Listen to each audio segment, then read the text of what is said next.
So the world population, world as in the whole entire world, grows exponentially since about the 1930s. And look, so think about it. The world has existed forever. And it's been very, very slow growth. 2 billion people in 1927, and then 3 billion in 1960, 4 billion in 1974, 5 billion, 6 billion, 7 billion. So in the last 50, 60, 70 years, the population has 2, 4, 6, 8, 2, 4, you know what I'm saying? It's grown a lot. Yeah, a lot. And scientists who predict population growth still believe we're growing. It's so easy to calculate that. We're going to see ways that they do it. And then a lot of these graphs after the year 2050 start to show some strange patterns like this, and by this I mean stabilizing, and some show a dip. So you're going to see a couple of things which you could, kind of start thinking, what are they thinking is going to happen? So why have we grown exponentially? And I realized this morning that we kind of never talked about hunter-gatherers, agricultural, and industrial societies. I'm going to bring them up when I do demographic transition models, which I think you've heard of before in another class. But that's something you should know, but I'm going to refresh that, okay? But these reasons for exponential growth really are linked to the differences. And by the way, most of the notes from here on out are about human population. So the changes within our growth, okay? So what do you think happened that led to the ability to expand exponentially? Technology. What kind? Farming is definitely one of it.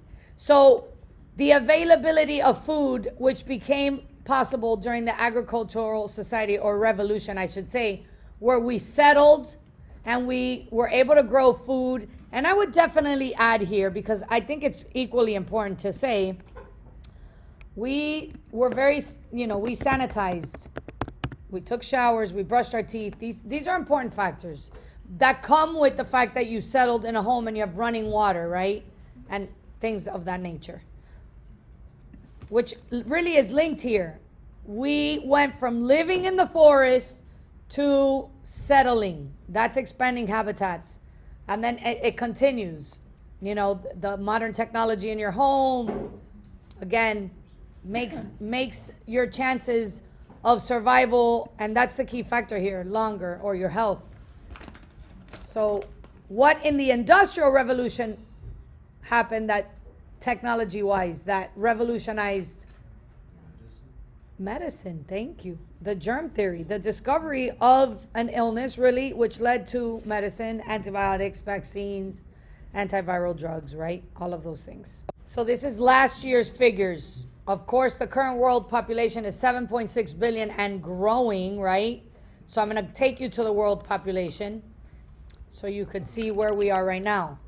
So current world population is 7.7, not 7, but 7.7. So we're almost at 8. China on your slide is how much? 1 billion flat? 1.3? Now it's 1.435. Where US was what? 329? We're still 329. So who's contributing to the biggest growth right now? China. We're still going to grow, okay? But obviously these numbers are not significantly growing as much as China's. So world population continues to grow rapidly. And let's talk about the factors that are influencing all of these factors that influence growth rates. Before, we talked about this on the last slide, so I'm going to kind of open these really fast. This is more developed countries, which I told you was MDCs. This is less developed countries. And we're going to compare them, and I'm going to bring this up in the video so you remember. When I ask you to compare and contrast, and I've already said this once, this was a makeup test question, and there's a lack of consistency in every year with this question. If you have to compare and contrast immediately, create a Venn diagram. It doesn't have to be a circle, but put in the middle, compare, and put on the side the two words you're going to be contrasting so you can remember to fully answer the question. Because contrasting is the initial reaction. You're going to define each and you're going to show that they're different. But you got to remember you have to find a similarity. So when those questions come up, every question that has two parts, write the two parts down. I keep telling you that.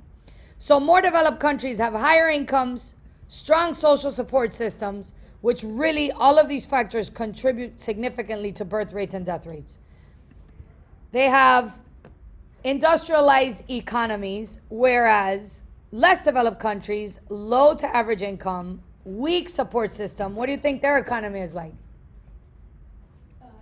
Agriculture or none, right? Like it could be that bad. And then how's our population growth in comparison to theirs? Slow. And then theirs is rapid. Good.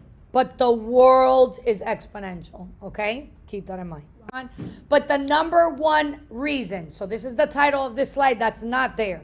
The number one reason for exponential growth of the world population is decline in what? No. That's not what this slide says at all. It's not a decline in birth rates. If there's a decline in birth rates, would that be the number one reason for exponential growth? No. I'm showing you, so that's not what this slide said, but I wanted to see if you could interpret this slide and answer my question.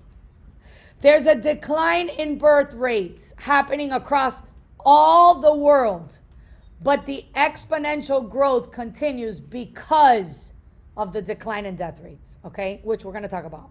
But first, we're going to look at decline in birth rates and look at factors that are influencing birth rates, which is our next slide. So what factors influence birth rates is this slide. And the answers go in accordance with the pictures. So you should help me. It doesn't have to be in order, but if you could help me in order, that would be great. So title this slide, Factors that Influence Birth Rates. I'll just do BR, okay? So you keep that in mind. So let's start with this. Decline in what? Perfect. The fact that we have good medicine, because we know that this led to exponential growth, has led to a decline in infant mortality rates. What countries do you think experience this decline in infant mortality rates? Less developed, more developed? More developed. Would this increase birth rates or decrease birth rates? If you have a decline in infant mortality rate, would it increase birth rates or decrease? Increase, okay? Next, this picture. Industrial, we're going to say urbanization, but kind of the same thing, right? Increase birth rates or decrease? Decrease, because more developed countries, less babies, okay? This is what you were just saying. Child labor. Need children to work. Where does this happen? Increase or decreases birth rates? Good. I'm going to pause for a minute. All right, here. Easy access to birth control and sadly even abortions, because would that increase birth rates or decrease birth rates? Decrease, yes. And more developed countries actually do have access to birth control. Less developed countries that are experiencing such high exponential growth have literally started a planning system where they deliver these to everybody in the country, okay? What about this one, which is right here? Good. Religious and cultural beliefs. You know, some religious beliefs encourage, lack of contraception, and like ours, right? Have babies if God wants you to have babies. It's whatever it is, it's going to influence your decision to have children. What's next? Here. Women. The fact that women decided, or the Society for Women decided, we should work, we should go to school, we deserve equal opportunities. So that means we're going to have babies at a later age, right? Or less of them because we waited so long. And then lastly, money. There used to be a saying where one eat, five can eat. I don't really truly believe that saying. I think it existed for a time. So if you have one child, you could have five because you're going to buy groceries. You could feed the same amount of kids. Not necessarily true, right? Be forward. Shh. Decline in death rates.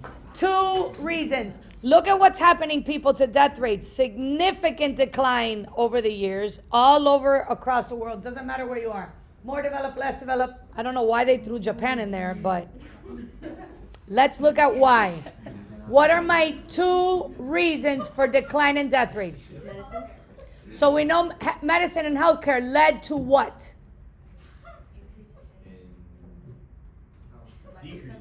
Yes. Life expectancy for both men and women. Look at 1991 to 2012. I'm curious what 2019 looks like. We went from life expectancy of 81 for women to 84 average life expectancy. And then decrease what? We already talked about this.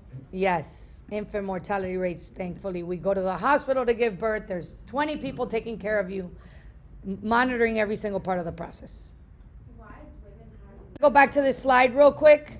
When I talked about less developed, more developed, and this being slow, keep in mind that even though the United States is a more developed country and we grow slower, we still growing. Like, just use me as an example. I had 2 children, and in that time, they had me, my mother, and my grandmother alive on both ends. So you see the amount of people on earth at a specific time, there's the growth. It obviously, eventually, generations start to, fade, but by you having children and people living longer, the amount of people on earth at the same time is significantly higher.